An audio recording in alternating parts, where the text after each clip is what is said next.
ইয়াত তাহমিন, নুসরাত জাহান, সামিয়া মুনিয়াত, আয়েশা ফারনাজ, শাহরিন, সাফা মারোয়া, তাওসিন ইসলাম, লাইবা মানহা।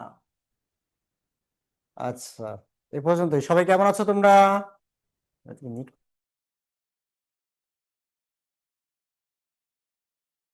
এখনো এখনো জয়েন করে। সবাই কেমন আছো? জি স্যার, ভালো আছি। আলহামদুলিল্লাহ স্যার, ভালো আছি। আপনি কেমন আছেন? আমরা ভালো আছি, আপনি কেমন আছেন? আপনি কেমন আছেন? আপনি কেমন আছেন? স্যার, আপনি কেমন আছেন? আলহামদুলিল্লাহ, অনেক অনেক ভালো আছি। স্যার, আপনি কেমন আছেন? শোনো, তোমাদের সঙ্গে একটু কথা বলি। তোমাদের গত দিনে আমি কি হোমওয়ার্ক দিয়েছিলাম আমার মনে পড়ছে না। এই যে কথা স্যার, আমি এই এই পৃষ্ঠা যে 9 আর 10 করতে পারিনি। স্যার, আপনি একটা বানিয়ে দিয়েছিলেন স্যার আর আপনি ইয়েস, আই কুড আন্ডারস্ট্যান্ড। আমি বুঝতে পেরেছি যে আমি কি দিয়েছি। এখানে যে অঙ্কগুলো আছে সেগুলো দেওয়া ছিল। Yes no? Yeah. My dear students, let's start with our lesson. Okay.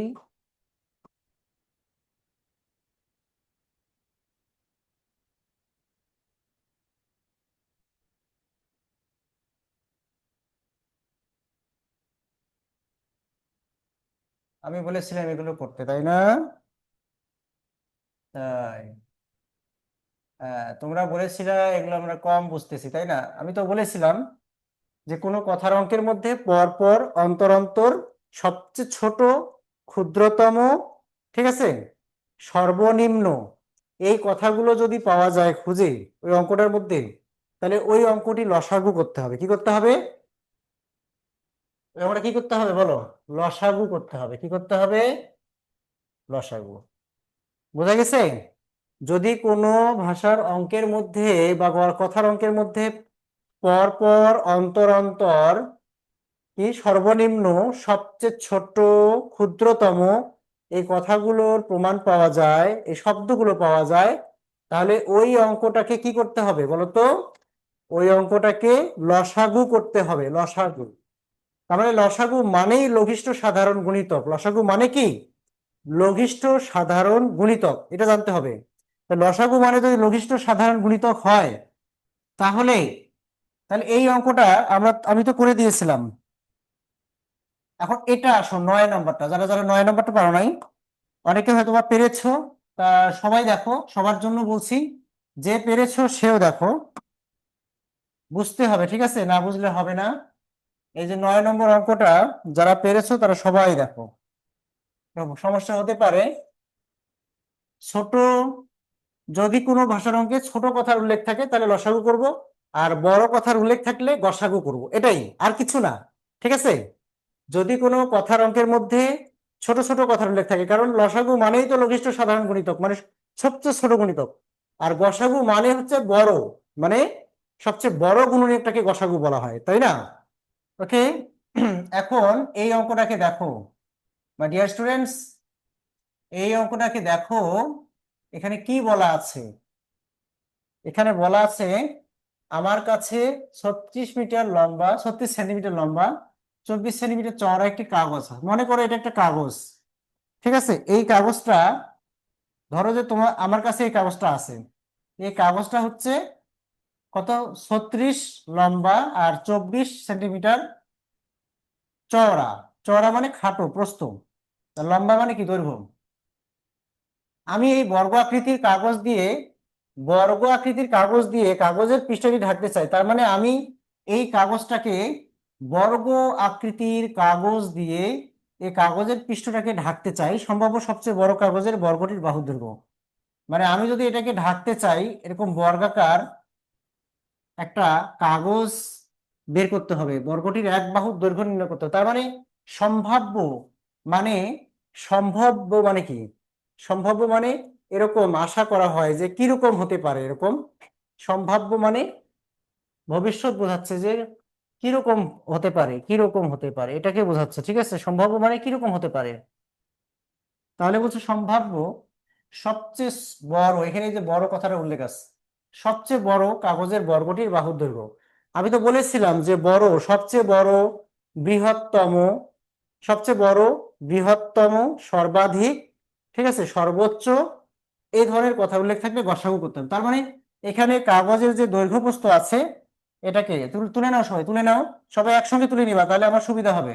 তাহলে কাগজের দৈর্ঘ্য কত দেওয়া আছে?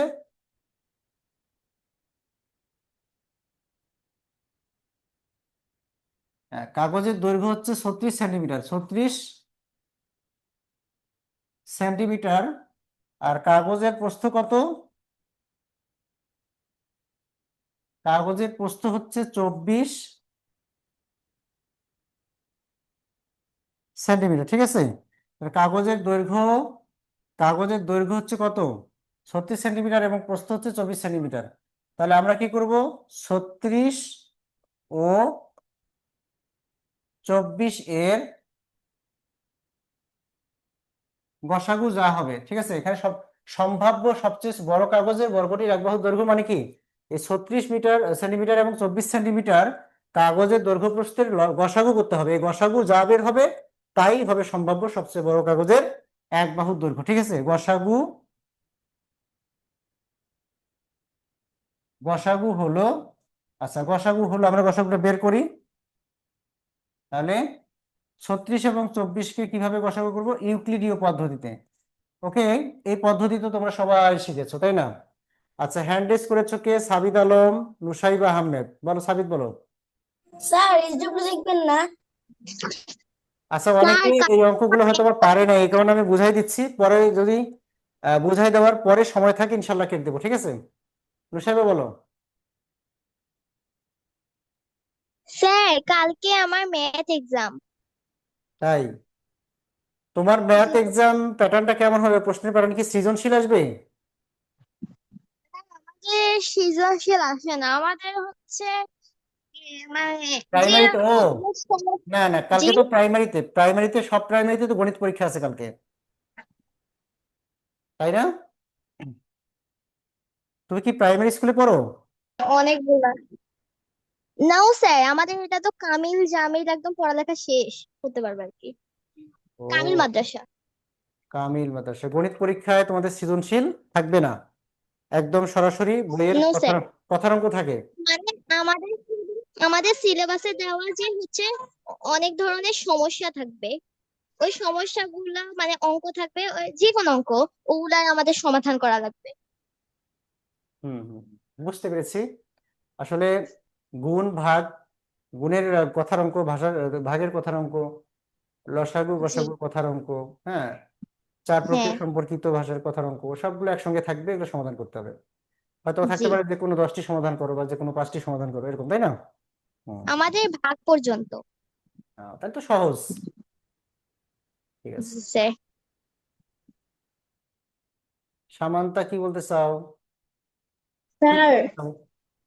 আপনি যে অঙ্কগুলো করাচ্ছেন এখন এগুলোর সঙ্গে আমার এসডব্লিউ যে পাঠিয়েছে এগুলো মিল নেই। স্যার আপনি যে ইউক্লিডীয় পদ্ধতি করিয়েছেন, স্যার আমি এগুলো অন্যরকম করেছি। স্যার আমি 34 দিয়ে সমান সমান দিয়ে গুণিতকের মতো করেছি স্যার।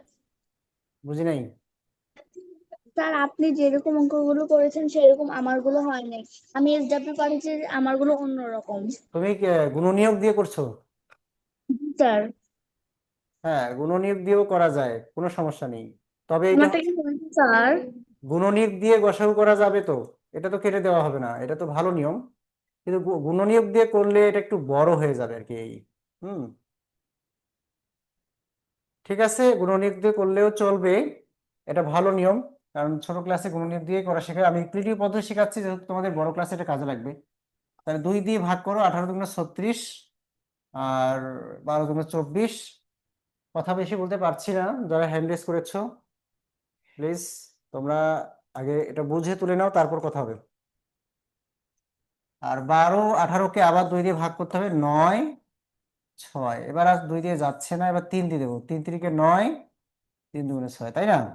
তাহলে এখন গসাগু পেলাম আমরা কত? দেখো গসাগু, তাহলে গসাগু হবে এই যে সাধারণ মৌলিক উৎপাদক গুণ করতে হবে আমাদেরকে। সবগুলো উৎপাদকে গসাগুর সময় গুণ হয় না, যেগুলো দিয়ে আমরা নিঃশেষে ভাগ করি সেগুলো, সেই উৎপাদকগুলো গুণ করতে হবে। 3×7 = 12।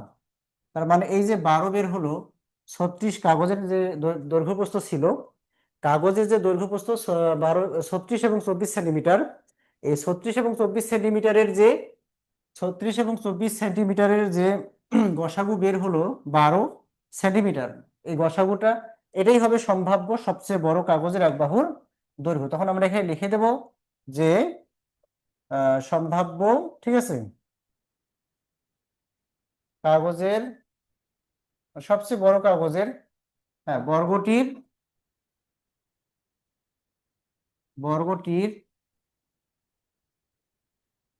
এক বাহুর দৈর্ঘ্য, ঠিক আছে, সম্ভাব্য সবচেয়ে কাগজের বর্গটির এক বাহুর দৈর্ঘ্য 12 সেন্টিমিটার। ওকে, হ্যাঁ, এটাই হলো উত্তর, 12 সেন্টিমিটার। যারা যারা গুণনীয়ক দিয়ে করেছো তাদেরটাও ঠিক আছে, গুণনীয়ক দিয়ে করলে ওটাও রাইট হবে। অনেক স্কুলে হয়তো বা গুণনীয়ক নিয়মটাই করায়, এটা দিয়ে শেখায় না। গুণনীয়ক নিয়মটাও রাইট, ঠিক আছে। 36-এর গুণনীয়ক বের করতে হবে 1 2 3 4 6 9 12 18 36। ওকে, তারপর 24-এর গুণনীয়ক গুলো হচ্ছে 1 2 3 4 6 8, তারপর হচ্ছে 12, সরি 12 12 12 12 12 24। তাহলে 24 ও 36-এর সাধারণ গুণনীয়ক, এটা আমি মানে দুই ভাবেই করে দেখাচ্ছি, ওটা কিন্তু উত্তর হয়ে গেছে। যারা যারা তোমরা গুণনীয়ক দিয়ে করেছো একই উত্তর আসবে, 12 সেন্টিমিটারই আসবে, ঠিক আছে, 12 সেন্টিমিটারই উত্তর আসবে। বাট আমি আর করতে যাচ্ছি না, এটা তোমরা এভাবে করতে পারবে, এটা নিষেধাজ্ঞা নেই, কোনো নো বাউন্ডস, কোনো নিষেধাজ্ঞা নেই, কোনো বাধা নেই, তোমরা করতে পারবা যেটা মন চায়। ইউক্লিডীয় পদ্ধতি মন চাইলে এটাও করতে পারবা, আবার যে স্কুলে গুণনীয়ক শেখাচ্ছে গুণনীয়ক দিয়ে করা মানে করতে বলছে সেটা তোমরা গুণনীয়ক দিয়ে করবা, ঠিক আছে, বোঝা গেছে? আফিফ রহমান, বলো। স্যার 36 আর 24 কে 12 দিয়ে ভাগ করা যাবে না? শোনো, আমরা যখন ইউক্লিডীয় পদ্ধতিতে ভাগ মানে লসাগু গসাগু করি তখন তো মৌলিক সংখ্যা দিয়ে ভাগ করতে হবে, যৌগিক দিয়ে না। 12 কি মৌলিক হবে বলো? No sir. 6 দিয়েও তো ভাগ যায়, 12 দিয়ে কেন, 6 দিয়েও তো যায়, 6 দিয়ে যায় 36 24 কে, তারপরে 4 দিয়ে যায়, এগুলো এগুলো দিয়ে কি ভাগ করা যাবে? যাবে না, নো স্যার। কখনোই যাবে না। কারণ যেগুলো মৌলিক উৎপাদক আমাদেরকে সেগুলো দিয়ে ভাগ করতে হবে, ঠিক আছে। মৌলিক উৎপাদক মানে হচ্ছে 2 3 5 7 11 13 17 19 23 29 এই ধরনের সংখ্যাগুলো, 1 থেকে 100 পর্যন্ত 25টা মৌলিক সংখ্যা আছে, তাই না? স্যার। আচ্ছা, এবার বুঝতে পেরেছো? জি স্যার। অনেকে কিন্তু এই ভুলটা করে, 12 দিয়ে দেয়, হ্যাঁ, কিন্তু এটা করা যাবে না। ইউক্লিডীয় পদ্ধতি মানে কি, মৌলিক উৎপাদক দিয়ে ভাগ করতে হবে, নির্দেশনা দেওয়া আছে ক্লাস 5 এর বইয়ে। আচ্ছা, নাজিয়া ফাহমিন, বলো। স্যার বাড়িতে বাড়ির কাজ না বাসার কাজ না রান্নাঘরের কাজ নাকি উঠানের কাজ, কোনটার কাজ বলো? স্যার আমার পরীক্ষা সব শেষ। মাশাআল্লাহ, কেমন হয়েছে পরীক্ষা? স্যার ভালো হয়েছে। আলহামদুলিল্লাহ। মুনতাহা, স্যার আমাদের পরীক্ষার রেজাল্ট দিয়েছে। এত তাড়াতাড়ি রেজাল্ট দিয়ে দিলো? ইয়েস স্যার, আমি গণিতে 20 পেয়েছি। মাশাআল্লাহ মাশাআল্লাহ, খুশির খবর। এখন তাহলে কি খাওয়া যায় বলো? তুমি খাবে নাকি আমাদেরকে খাওয়াবে বলো, সেটা বলো। স্যার আপনাকে কেমন করে খাওয়াবো? কেন, খাওয়ানোর বুদ্ধি আছে তো। কেমন করে? আপনি এখানে আসেন। যে যে খাবার লাগবে তার উপায় আছে, মানে ওইটাই শুধু মানে আছে, আর কোনো ওয়ে নাই? অবশ্যই কোনো ওয়ে আছে, উপায় আছে, ঠিক আছে। এর উপায় হচ্ছে নগদ, কি বলতো, নগদ। ঠিক আছে, তোমার সবগুলো রেজাল্ট জমা থাক, ভালো ভালো রেজাল্ট আরো জমা হোক, ইনশাল্লাহ একদিনই খেয়ে নেবো, ঠিক আছে ইনশাল্লাহ। হ্যাঁ, মেহরাব বলো।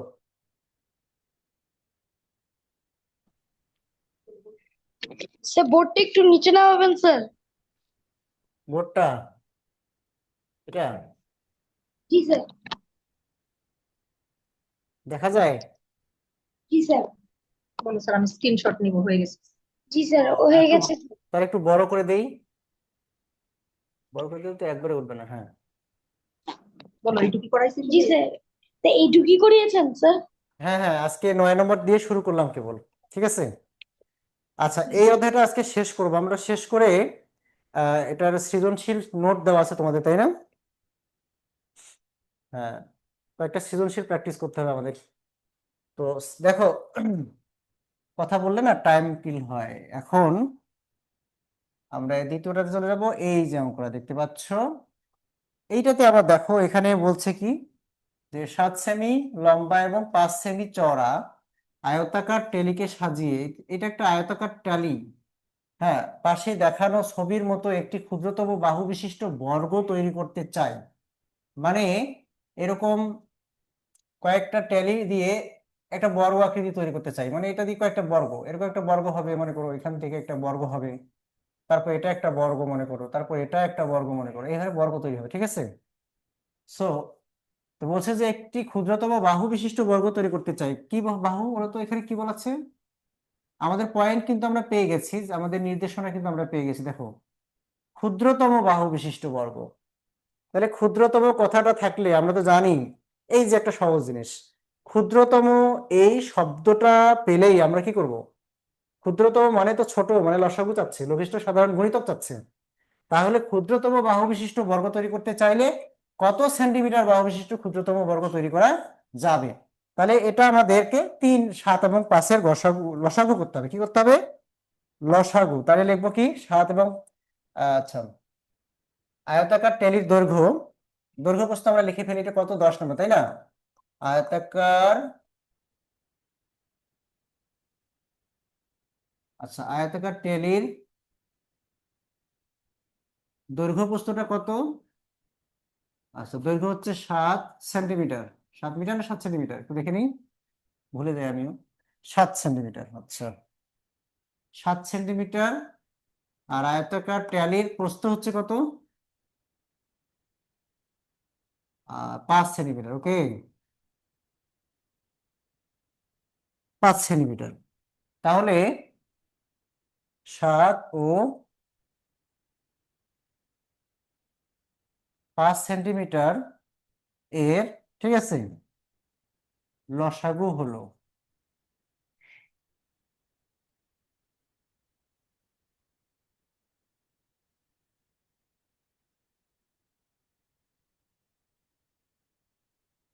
তাহলে আমরা এখন লসাগু করব।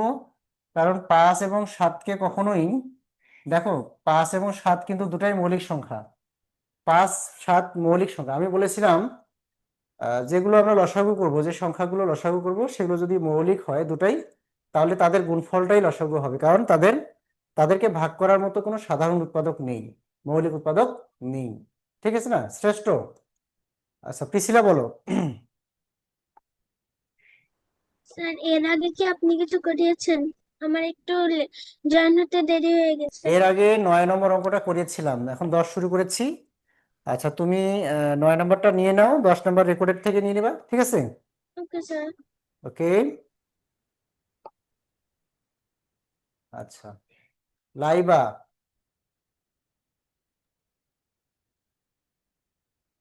সমস্যা কি? লাইবা বলো, কি সমস্যা? স্যার, হ্যাঁ, হুনতাসি হুনতাসি, বলো। বলতেছি যে 10 নাম্বার, সরি 9 নাম্বার অঙ্কটা তো আমার আপনার মতো হয়নি। তুমি কি গুণনীয়ক দিয়ে করেছো? স্যার হ্যাঁ। হ্যাঁ, হবে, গুণনীয়ক দিয়ে করবা। আমি তো বলি নাই যে আমার মতোই হতে হবে, সব স্কুলে তো একভাবে করায় না। এখন আমি যেটা করিয়েছি এটা কিছু কিছু স্কুলে করাবে, কিছু কিছু স্কুলে গুণনীয়ক দিয়ে করাবে। আমি তো বলেছি গসাগুর নির্ণয়ের অনেক 3টা পদ্ধতি আছে, তার মধ্যে 2টা পদ্ধতি তোমাদেরকে শেখানো হচ্ছে। একটা হচ্ছে গুণনীয়ক দিয়ে গসাগু নির্ণয়, একটা ইউক্লিডীয় পদ্ধতিতে গসাগু নির্ণয়। যার যেটা ভালো লাগে, যার স্কুলে যেটা ফলো করায় সেটাই করবা, ঠিক আছে? স্যার, হ্যাঁ, সাফা মারোয়া,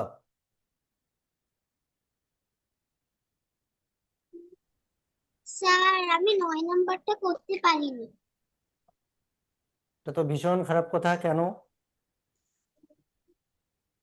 এতক্ষণ তুমি কোথায় ছিলে? স্যার আমার খাতা বের করতে দেরি হয়ে গেছে। আচ্ছা, আচ্ছা ঠিক আছে, রেকর্ডেড ক্লাস থেকে দেখে নিও। হ্যাঁ, আর এখন এটা তুলে নাও। দেখো, ওকে 7 এবং 5, 7 এবং 5 দুটাই কিন্তু মৌলিক। আমরা যে সংখ্যাগুলো লসাগু নির্ণয় করব, এটা দুটাই মৌলিক সংখ্যা, তাহলে এদের লসাগু কিন্তু হবে না। কেন হবে না বলো তো? সরি, এখানে একটা কথা আমাদেরকে লিখতে হবে। 7 এবং 5 এর, ঠিক আছে, 7 এবং 5 এর কোনো কি নেই বলতো? কোনো সাধারণ মৌলিক উৎপাদক নেই। মানে এক ছাড়া এবং ওই সংখ্যা ছাড়া, তাই না? এত এর কোনো সাধারণ মৌলিক মৌলিক উৎপাদক নেই। মৌলিক উৎপাদক কি নেই? তোমরা এটা আবার গুণিতক দিয়েও করতে পারো, তাহলে তো আরো ভালো হবে। গুণিতক দিয়ে করলে অনেক লম্বা অঙ্ক হবে। তো কোনো সাধারণ মৌলিক উৎপাদক নেই, ঠিক আছে? অতএব লসাগু লসাগু হবে, তাহলে কত হবে? 7 গুণ 5, তাহলে এটা হবে 35। লসাগু হচ্ছে 35। তাহলে উপরেটা লেখো, দেখো উপরেটা তুলে নাও আগে, ভালো করে তুলে নাও। 35 সেন্টিমিটার হবে। তাহলে ক্ষুদ্রতম বর্গ বিশিষ্ট, কি বলছিল, যে কত সেন্টিমিটার বাহু বিশিষ্ট ক্ষুদ্রতম বর্গ তৈরি করা যাবে? এটা হবে যে 35 সেন্টিমিটার বাহু বিশিষ্ট ক্ষুদ্রতম বর্গ তৈরি করা যাবে, ঠিক আছে? 35 সেন্টিমিটার, অতএব 35 সেন্টিমিটার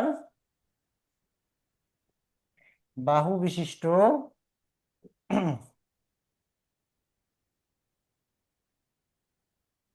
35 সেন্টিমিটার বাহু বিশিষ্ট ক্ষুদ্রতম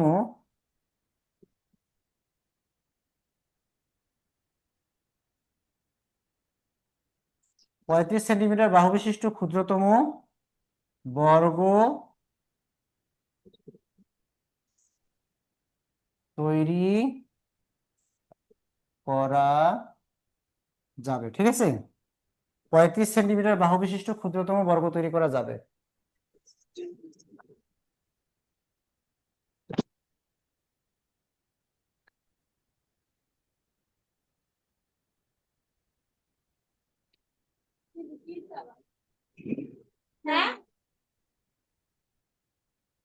হ্যাং করে। তুলে নাও, তুলে নাও।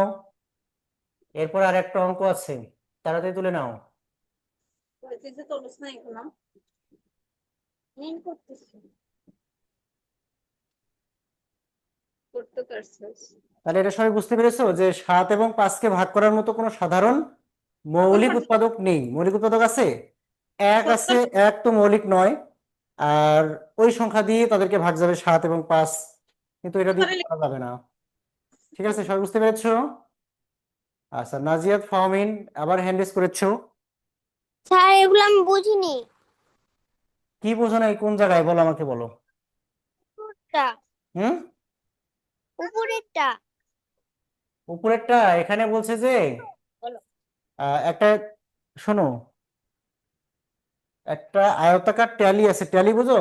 মনে করো এটা হচ্ছে আয়তাকার একটা ট্যালি, আমি ছবিতে দেখাচ্ছি পাশে। এটা মনে করো যে আয়তাকার একটা ট্যালি। এই যে ট্যালিটার দৈর্ঘ্য 7 সেন্টিমিটার এবং প্রস্থ 5 সেন্টিমিটার। ওকে, এখন কি বলছে যে এই চওড়া আয়তাকার ট্যালিকে সাজিয়ে পাশে দেখানো ছবির মতো একটি ক্ষুদ্রতম বাহু বিশিষ্ট বর্গ তৈরি করতে চাই। মানে এই ট্যালিটাকে সাজাবো আমরা এরকম ক্ষুদ্রতম বর্গ তৈরি করে, এরকম বর্গ তৈরি হবে এর ভিতরে, ঠিক আছে, বর্গ। তাহলে বলছে যে ক্ষুদ্রতম বর্গ তৈরি করতে চাই। এই ক্ষুদ্রতম বাহু বিশিষ্ট বর্গের এক বাহু, সরি, কত সেন্টিমিটার বাহু বিশিষ্ট বর্গ পাওয়া যাবে, তৈরি করা যাবে? ক্ষুদ্রতম বাহু বিশিষ্ট বর্গ তৈরি করা যাবে কত সেন্টিমিটার বাহু বিশিষ্ট ক্ষুদ্রতম বর্গ তৈরি করা যাবে? সবচেয়ে ছোট, ক্ষুদ্রতম মানে সবচেয়ে ছোট। তাহলে সবচেয়ে ছোটটা বের করতে বলছে। সবচেয়ে ছোট মানে কি? এর মধ্যে মনে করো যে আরো এটাকে ভাগ যদি করি, তাহলে আরো ছোট হবে। এখানে আরো মনে করো বর্গ, এই যে আরো বর্গ তৈরি হচ্ছে। এটাকে যদি আরো ভাগ করি, আরো এখানে বর্গ আকৃতির আমরা বর্গ পাচ্ছি, দেখছো? আর এই সবচেয়ে ছোট বর্গ মানে সবচেয়ে ছোট কত সেন্টিমিটার বাহু বিশিষ্ট বর্গ তৈরি করা যাবে এটা বলছে, বুঝছো এবার? তাহলে এই সবচেয়ে ছোট বর্গ তৈরি করা যাবে, এটা বের করতে হলে তো 5 আর এবং 7-এর লসাগু বের করতে হবে। কি করতে হবে? 5-7-এর লসাগু নির্ণয় যা হবে তাই হবে এটার আনসার। বুঝতে পেরেছো জি স্যার। স্নিগ্ধা? স্যার আমার গণিত পরীক্ষার রেজাল্ট বেরিয়েছে। মাশাআল্লাহ, কেমন হয়েছে একটু বলো। স্যার 50-এ 50। ওয়াও, আলহামদুলিল্লাহ আলহামদুলিল্লাহ, absolutely brilliant result. Really, I'm very glad. I'm very, very happy. I'm very satisfied uh, for your result. এখন তো খাওয়া দরকার, তাই না? হুম, জি স্যার। এখন তো খাওয়া দরকার। আলহামদুলিল্লাহ, রেজাল্ট তো ভালো হয়েছে, 50-এ 50 পেয়েছো মানে কি বিশাল ব্যাপার। জি স্যার। তো খাওয়া দরকার, তাই না? ঠিক আছে, আমরা ইনশাল্লাহ একদিনে সব খাওয়ার জমা করে রাখবো, আর আস্তে আস্তে আস্তে একদিনে খেয়ে নেবো, ঠিক আছে? ইনশাল্লাহ দোয়া করি আরো ভালো ভালো রেজাল্ট করো, সামনে আরো পরীক্ষা আছে। আচ্ছা, লাইভা মানহা শ্রেষ্ঠ। 50-এ 50 পেয়েছি। মাশাআল্লাহ স্যার মাশাআল্লাহ। শুনেন, আমাদের ক্লাসে যারা হচ্ছে 40-এর উপরে পেয়েছে তাদেরকে 3টা করে ট্রিট দিয়েছে। বাহ, মাশাআল্লাহ মাশাআল্লাহ, thank you. পিছিলা,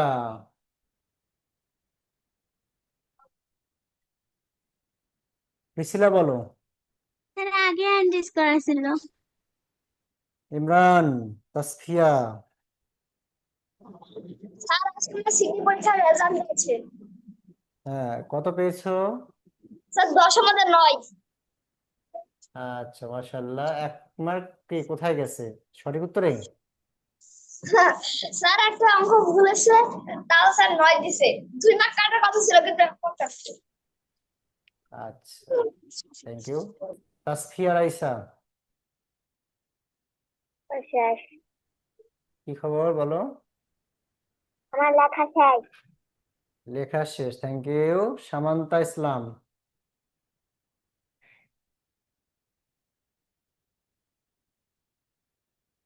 Samanta. Sir Sayanta শুধু শুধু হ্যান্ডেস করে চলে গেছে। আচ্ছা দেখো, এই অঙ্কটা শেষ, এটাকে গুণিতক দিয়েও করা যাবে। 7 এবং 5-এর গুণিতক নির্ণয় করে সেই গুণিতকগুলো থেকে সাধারণ গুণিতক বের করতে হবে 3টা সাধারণ গুণিতকের মধ্যে সবচেয়ে ছোট গুণিতকটাই লসাগু হবে, অর্থাৎ 35-এই আসবে। ঠিক আছে, গুণিতক দিয়ে তোমরা লসাগু করবা, একই উত্তর আসবে। হুম, সবচেয়ে জটিল অঙ্ক হচ্ছে এটা। এই অঙ্কটাকে আমরা অনেক মজা করে শিখবো, ঠিক আছে? দেখো, মজা করে কেন বললাম, এই অঙ্কটা একবার পারলে তোমরা এই ধরনের কিছু কিছু অনেক অঙ্ক, এই ধরনের অনেক টাইপের অঙ্ক আছে না, তোমরা এমনিতে পারবা। দেখো, এখানে বলছে কি 45টি আপেল রাসেলের কাছে কয়টি আছে? রাসেলের কাছে 45টি আপেল ও 18টি কমলা আছে। আহ সে কি করতে চায়? সে কি এগুলো একাই খেতে চায় না? তাহলে রাসেলের কাছে দেখো, রাসেলের কাছে রাসেলের কাছে 45টি আপেল 18টি কমলা আছে। রাসেল কোনো আপেল বা কমলা অবশিষ্ট না রেখে যত বেশি সম্ভব শিশুর মধ্যে এমন ভাবে ভাগ করে দিতে চায়, যাতে প্রত্যেককে সমান সংখ্যক আপেল এবং কমলা পায়। শোনো, এখন 45টি আপেল 18টি কমলা আছে রাসেলের কাছে, সে এগুলো কিছু সংখ্যক শিশুর মধ্যে ভাগ করে দিতে চায়। এমন ভাবে ভাগ করে দিবে যেন কোনো অবশিষ্ট না থাকে, সমান সমান করে পায়। তাহলে এরকম যদি বলে যে কোনো অবশিষ্ট না থাকে বা ভাগশেষ থাকবে না বা অবশিষ্ট থাকবে না কোনো, এই ধরনের কথা থাকলে কি করতে হবে? আমি কি বলেছিলাম? অবশিষ্ট থাকবে না এই ধরনের কথা থাকলে, এই ধরনের শব্দ পেলে কি করতে হবে বলো তো?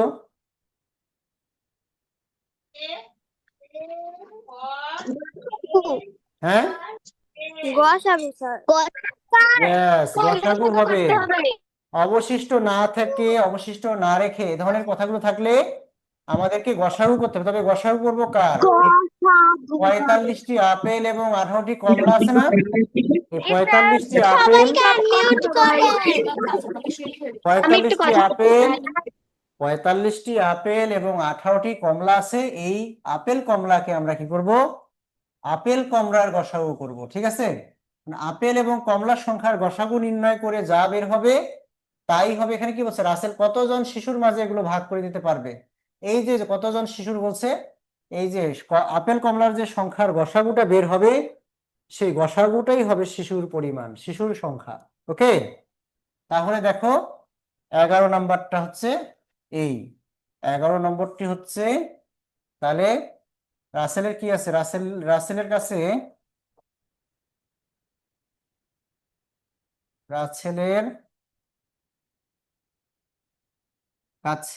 আপেল আছে কয়টি? আপেল আছে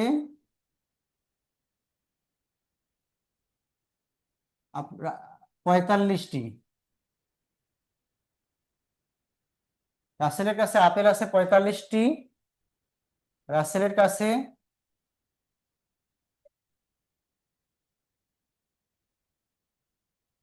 কমলা আছে 18টি, ঠিক আছে? 18টি, ওকে। রাসেলের কাছে আপেল আছে এতটি এবং কমলা আছে এতটি। তাহলে এখন এই 45 ও 18 এর গসাগু যা হবে, ঠিক আছে, গসাগুই হবে,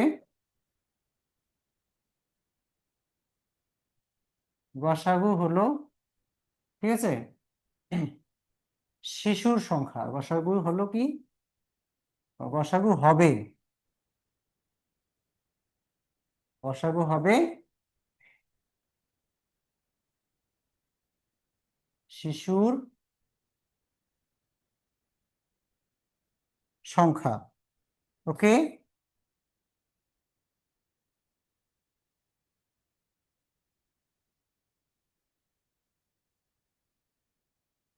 আচ্ছা, এখন 3 দিয়ে আমরা প্রথমে ভাগ দেব। 3 15 45, 3 6 18, তারপর হচ্ছে 3 5 15, 3 2 6। আর যাবে না, কারণ গসাগু মানে তো সাধারণ উৎপাদক দিয়ে ভাগ করতে হবে, ঠিক কিনা?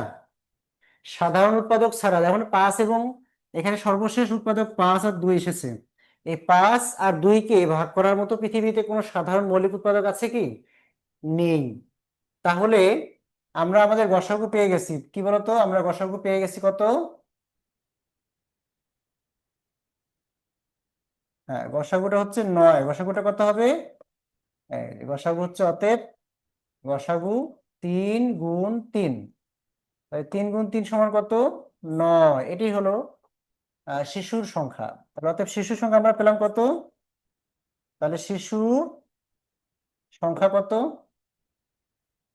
এই যে শিশুর সংখ্যা আমরা কতজন শিশুকে তাহলে ভাগ করে দিচ্ছে? 9 জনকে। শিশুর সংখ্যা 9 জন। এখন এটা কিন্তু আমাদের উত্তর নয়, এখানে প্রশ্নের মধ্যে আরো দেখো, আরো কজ আছে, এখানে আরো কারণ আছে, এখানে আরো কিছু চাই। দেখো এখানে কি বলা হয়েছে, এখানে বলা হয়েছে যে এটা একটা পেয়েছি, এখানে এই অঙ্কটার মধ্যে 3টা উত্তর। একটা হচ্ছে কি, প্রথমে কতজন শিশুর মধ্যে আপেল কমলাগুলো ভাগ করা যাবে সেই শিশুর সংখ্যাটা কিন্তু আমাদের আগে বের করতে হবে, এটা একটা উত্তর। আবার বলছে কি, আরো 2টা উত্তর। এখন আবার বলছে যে এগুলো প্রত্যেক শিশু, এখান থেকে আবার একটা উত্তর। দেখো, প্রত্যেক শিশু কতটি করে আপেল ও কমলা পাবে? প্রত্যেক শিশু কতটি করে আপেল ও কমলা পাবে, এটা আরেকটা প্রশ্ন, এটার উত্তর আবার ভিন্ন হবে। তার মানে আমরা যে শিশুর সংখ্যা বের করতে পেরেছি, তাহলে প্রত্যেক শিশু কতটি করে আপেল, তার মানে 9 জন আমরা শিশু পেয়েছি। মোট কতজন শিশু? যদি এই 45টা আপেল, ধরো যদি এখানে 45টা আপেল, 45টি আপেল আমরা 45টি আপেল 9 জন শিশুর মধ্যে ভাগ করে দেই, যেহেতু শিশু মোট 9 জন, তাহলে প্রত্যেক শিশু কয়টা কয়টা করে পাবে বলতো? 5টি করে আপেল পাবে। আর যদি প্রত্যেক শিশুকে 18টি কমলা ভাগ করে দেওয়া যায়, ঠিক আছে, 9 জন শিশুকে যদি 18টি কমলা ভাগ করে দেওয়া যায়, তাহলে প্রত্যেক শিশু 2টি করে কমলা পাবে। ঠিক আছে, এটা হচ্ছে উত্তর। তার মানে আমরা শিশুর সংখ্যা পেয়েছি 9 জন। তাহলে এই 9 দিয়ে আপেলের সংখ্যা এবং কমলার সংখ্যাকে ভাগ করলেই প্রত্যেক শিশুর, ঠিক আছে, আপেল এবং কমলার সংখ্যাটা বের হয়ে যাবে। ঠিক দেখো, তাহলে এখন লিখবো কি, অতএব প্রত্যেক শিশু, বেশি লং করবো না, এটা ছোট করে লিখবো। প্রত্যেক শিশু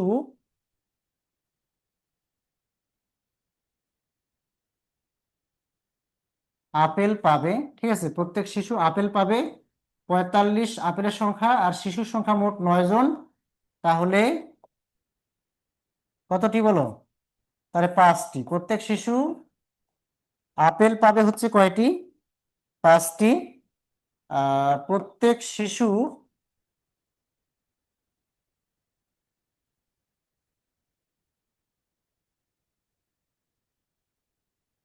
প্রত্যেক শিশু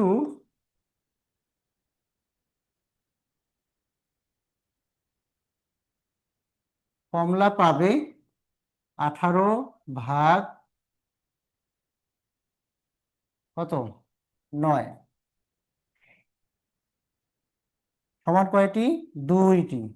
তাহলে প্রত্যেক শিশু আপেল পাবে 5টি আর প্রত্যেক শিশু কমলা পাবে 2টি করে। ঠিক আছে, 9 জন শিশুকে যদি আমরা 45টা আপেল ভাগ করে দেই, তাহলে একজন শিশু আপেল পাচ্ছে 5টি, আর 9 জন শিশুকে কমলা 18টা ভাগ করে দিলে একজন শিশু কমলা পাবে 2টি করে। অঙ্কটা অনেক ইন্টারেস্টিং, অনেক মজাদার, তাই না? অনেক সুস্বাদু, ডেলিশিয়াস ডেলিশিয়াস। ঠিক আছে না? এটা অনেক সুন্দর না? বলো, কঠিন লাগলো এই অঙ্কটা? বলো। নো স্যার, হুম নো স্যার, নো স্যার, এটা অনেক স্যার আনসার কি? আনসারটা হচ্ছে এটাই, যার নাই আনসার তাই তাই হচ্ছে ক্যান্সার, ক্যান্সারের নেই আনসার, তাই না? এটা উত্তর হচ্ছে কি জানো? উত্তর হবে 3টা। যদি কেউ উত্তর লেখো, যাদের স্কুলে উত্তর লেখায়, এটার উত্তর হচ্ছে 7 জন, কতজন? 9 জন শিশু, এই যে 9 জন শিশু আর কমা 5টি আপেল। ঠিক আছে, প্রত্যেক শিশু মানে 5টি আপেল এবং 2টি কমলা, এই যে 2টি কমলা। এখানে উত্তর হবে 3 রকম, দেখো। তাহলে 9 জন শিশু, 5টি আপেল এবং 2টি কমলা, 2টি করে কমলা, 5টি আপেল এবং 2টি করে কমলা পাবে। ঠিক আছে, এখানে করে দিলে ভালো হয়, করে কমলা পাবে। ওকে, এইটা হচ্ছে উত্তর। তবে এই অঙ্কটাকে সৃজনশীল আসে খুব। তোমাদের আমি যে শীট দিয়েছি, দেখো তো শীটের মধ্যে কি এই সৃজনশীলটা আছে না? অবশ্যই আছে, থাকার কথা, মেবি। হ্যাঁ, শীটের মধ্যে দেখো এই সৃজনশীলটা আমি দিয়েছি, এবং তোমার যে শীট আছে শীটের আমি নম্বরটা সহ বলছি। নাই নাকি রে? লসাগু গসাগু পর্যন্ত মনে হয় করিনি না?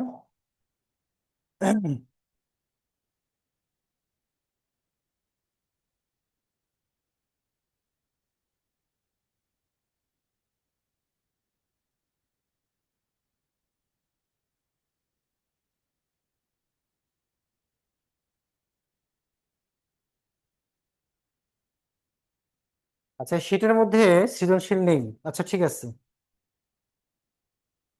এগুলো দিতে হবে, আবার নোট তৈরি করতে হবে সামনে তো, ঈদের পরে আবার দিয়ে দেবো ইনশাল্লাহ। লসাগু গসাগু অধ্যায় থেকে তোমাদেরকে এটা আমি দিয়ে দেবো।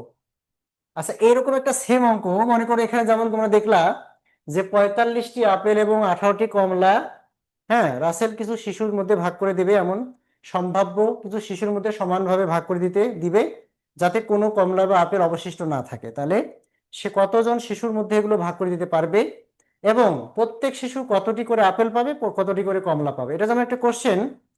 এখন এই প্রশ্ন যদি আমি একটু পাল্টাই দেই, ওই আপেল আর কমলার জায়গায় যদি আমি বলি যে 40 জন ছাত্র এবং 24 জন ছাত্রীকে কয়েকটি দলে ভাগ করা হলো, ঠিক আছে,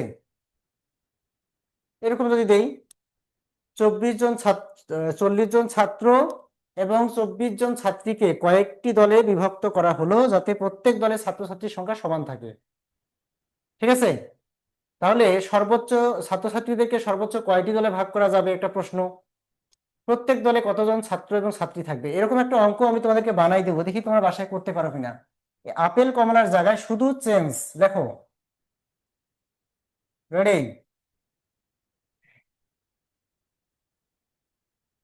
40 জন ছাত্র এবং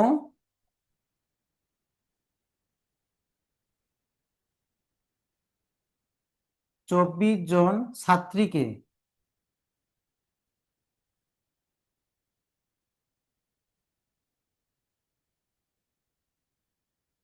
কয়টি সমান দলে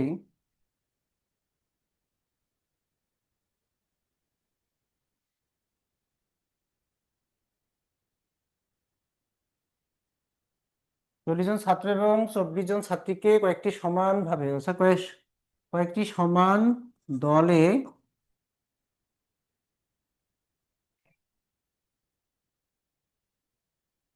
ভাগ করা হলো যাতে প্রত্যেক দলে, লিখে নাও সবাই, লিখে নাও যাতে প্রত্যেক দলে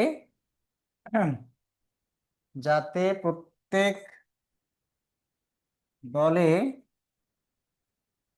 ছাত্র এবং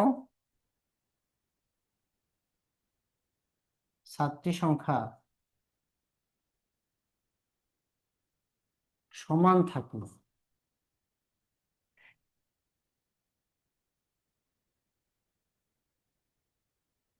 যাতে প্রত্যেক দলে ছাত্র এবং ছাত্রী সংখ্যা সমান থাকে, ঠিক আছে। তাহলে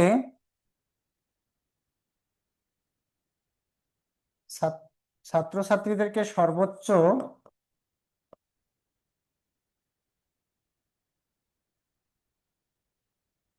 ছাত্রছাত্রীদেরকে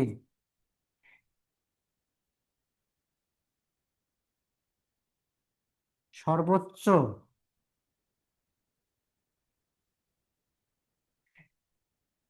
কয়টি দলে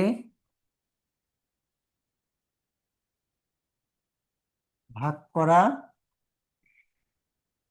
যাবে এবং প্রতি দলে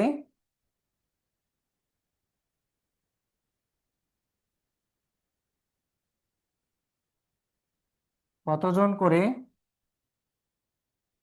ছাত্র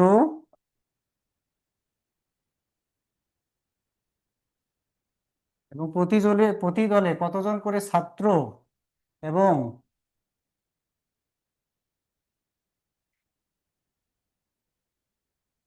ছাত্রী থাকবে।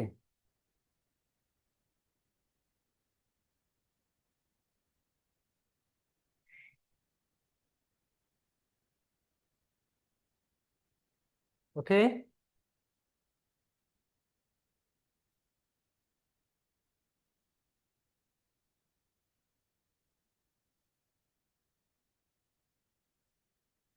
দেখো ওই আপেল এবং কমলার যে অঙ্কটা সেম, কিন্তু এই অঙ্কটা তোমরা এখন নিজে বাসায় করবা, চেষ্টা করবা।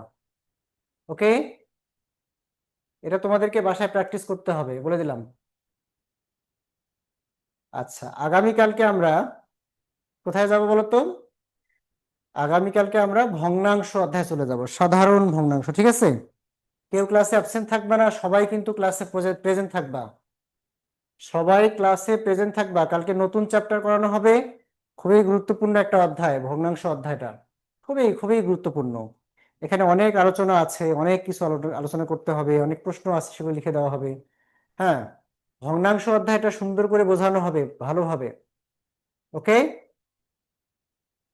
এবং ভগ্নাংশ অধ্যায় একটা লং টাইম সময় যাবে। দেখো 40 জন ছাত্র এবং 24 জন ছাত্রীকে কয়টি সমান দলে ভাগ করা হলো যাতে প্রত্যেক দলে ছাত্র এবং ছাত্রী সংখ্যা সমান থাকে। ছাত্রছাত্রীদেরকে সর্বোচ্চ কয়টি দলে ভাগ করা যাবে এবং প্রতি দলে কতজন করে ছাত্র এবং ছাত্রী থাকবে। সেম ওই আপেল এবং কমলার অঙ্কটার মতোই, ঠিক আছে। প্রথমে সর্বোচ্চ দলটা বের করতে হবে, গসাগু করতে হবে, গসাগু করে দলের সংখ্যা বের করবা, দলের সংখ্যা বের করে ওই দলের সংখ্যা দিয়ে ছাত্র ছাত্রীকে ভাগ করলে প্রতি দলে ছাত্রছাত্রীর সংখ্যা বের হবে। ক্লিয়ার তুবা?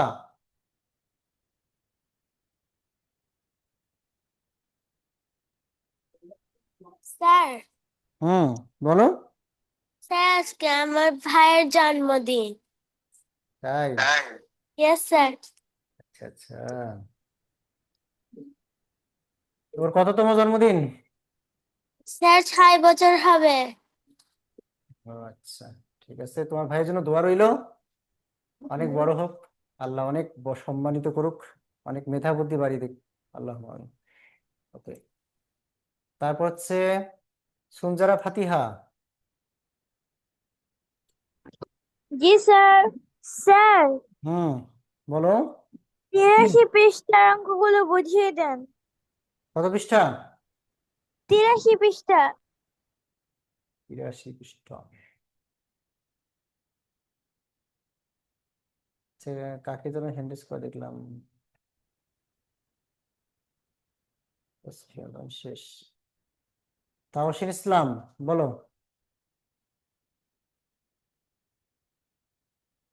স্যার হুম, একটু উপরে তুলবেন।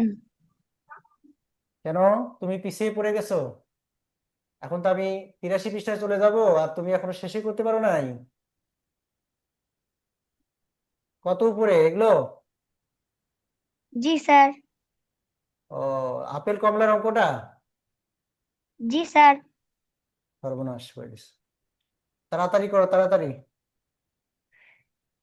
দেখ এখানে লিখবি, স্ক্রিনশট নিয়ে নাও তাহলে ভালো হবে। জি স্যার। ইনশাআল্লাহ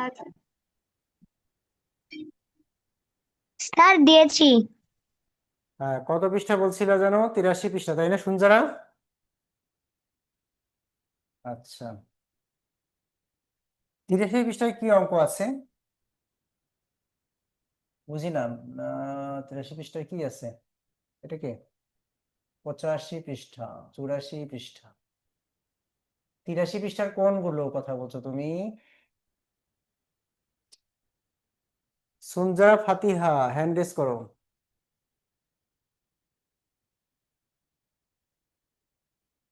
কোনটার কথা বলতেছো তুমি, বুঝলাম না। কোনটা কোনটা বলো, এটাই তো 83 পৃষ্ঠা। স্যার 83 পৃষ্ঠার 1 নাম্বারটা নিচে খালি ঘরে। ও আচ্ছা, এটা তো তোমাদেরকে শেখানো হয়েছিল, আমি শেখাইছিলাম। এটা কি জানো?